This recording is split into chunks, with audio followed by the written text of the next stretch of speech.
Silipin po natin yung sitwasyon, live na sitwasyon po sa EDSA People Power Monument at magkakaroon nga rin po ng kilos protesta doon. At si Jonathan Andal, ang ating kasama, nakatutok siya doon live. Jonathan, kamusta ngayon ang sitwasyon sa People Power Monument?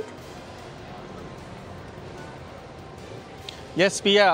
Wala pang mga rallyista dito sa may People Power Monument sa Quezon City. Ito, kung makikita mo sa likod ko, ito po yung stage kung saan gaganapin mamaya yung programa rito. Wala pa po mga tao, hindi pa nalalatag yung mga upuan at yung stage hanggang sa ngayon ay ongoing yung setup nila. Pasado, actually dapat mga after lunch yung inaasahang magsisimula yung pre-program at bandang 4 naman ng hapon ang main program. Sarado po ngayon ang kalahati ng White Plains. Kaya kung makikita nyo po sa inyong screen, nag-zipper lane na doon sa linya palabas ng EDSA mula White Plains. Traffic na rin po sa EDSA White Plains northbound.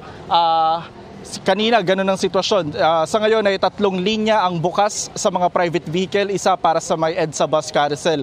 Yung barikada ng EDSA bus carousel, inatras po ng 1 linya. Sakali raw kasing umapaw ang mga tao sa EDSA, may matitira pang 2 linya doon sa innermost lane na katabi ng MRT na paghahatian ng bus carousel at ng private vehicles. Ang dami rito ng pulis, bombero, QC-DPOS, MMDA, DOTR SAIC. Ang sabi ni QCPD Acting Director Colonel Randy Silvio, 1,500 na pulis ang ipinoste nila rito sa White Plains.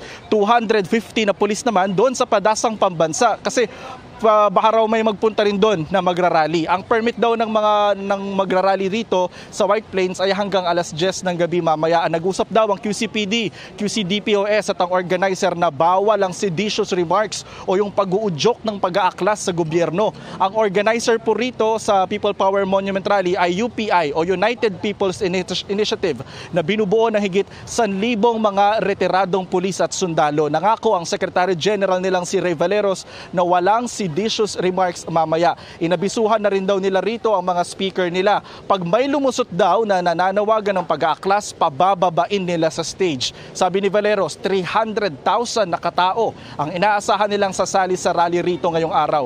Nagpasabi na raw sa kanila na pupunta rito ang mga grupo ng PDP Laban, One Bangsamoro at mga religious group na KOJC, JIL at Iglesia ni Cristo. Welcome din daw pumunta rito ang iba pang grupo, ano man ang kulay sa politika. Ang sabi ng organizer, ang gusto nilang mangyari pagkatapos ng kanilang rally ay makinig si Pangulong Bongbong Marcos, mga senador, congressman at lahat ng elected officials sa panawagan nila kontra korupsyon.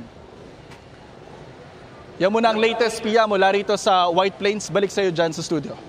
Alright, Jonathan, alam naman natin na pag ganitong mga klaseng kilos protesta, hindi natin talaga matatansya kung gaano kahaba yung kanilang programa at kung sino yung mga inaasahan darating. Of course, may mga invited personalities pero minsan may mga biglang dumarating. Pero doon ba sa pakikipag-usap mo sa United People's Initiative, meron ba silang tansya kung hanggang anong oras tatagal itong programa nila sa People Power Monument? Ang sabi hanggang 10 p.m. sila dito kasi yun yung napagkasunduan doon sa permit. Malalaman natin mamaya kung magkakaroon ng extension doon sa permit na binigay sa kanila rito ng City Hall. Pia. Alright, at Jonathan, nakikita rin natin kasi kanina nung bago magtanghali, si Joseph sabi niya doon sa Quirino Grandstand makulimlim pero ngayon nakikita natin sa video mo tirikang araw. Pero may mga dumarating na ba? Anong oras ba talaga sila inaasahang magsisidatingan bago mag-umpisa yung programa?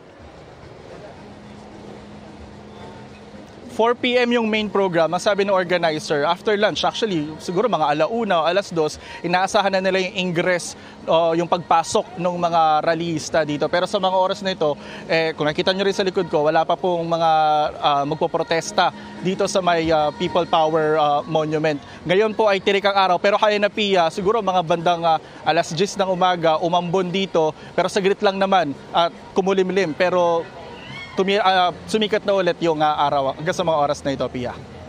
At sabi mo nga, Jonathan, may mahigit 1,000 pulis na itinilaga dyan sa lugar na yan at nabanggit mo na meron din na naka-assign sa Batasan Pambansa sakaling magkaroon ng pagkilos doon. Pero meron bang na-monitor ang ating mga pulis na mga grupo na nagsabing nais nilang pumunta sa Batasan Pambansa?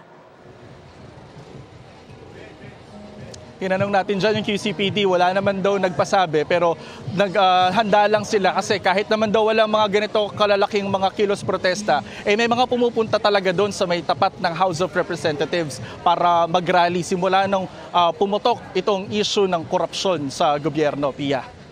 Alright, Jonathan, makiki-update ulit kami sa iyo mamaya. Maraming salamat sa iyo, Jonathan Andal.